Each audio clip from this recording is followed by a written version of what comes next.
Чувствовали ли вы себя шеф-поваром, когда зал печень деп айқайлаған кезде? Жоқ, мен оққан жоқпын печень деп айтқандарын. Печень удар болды ғой.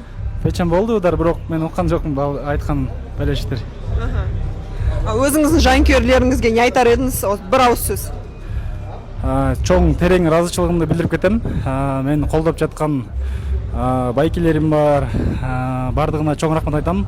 Анын ичинде ушул мелдешке келгенге чоң себепкер болгон Нурсултан Мойдунов жана Арсен деген байкелерге чоң рахмат, чоң разычылыгымды билдирем. Қай жақтан келдіңіз? Бишкектен, Кыргызстандан. Қандай баға бересіз РД промоушнға, осы организаторларға және де осы Қазақстанның уровені жалпы дайындық ретінде?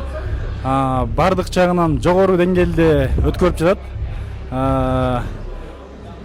Аябай жакшы чоң деңгээлде баа берем, 5+ десем болот. Рахмат. Түсінікті. Үйге барып қазір примерно бір лагман ба, бір жейін деп тұрсыз ғой, иә? 5 бармақ жейін деп тұрмын бұйырса.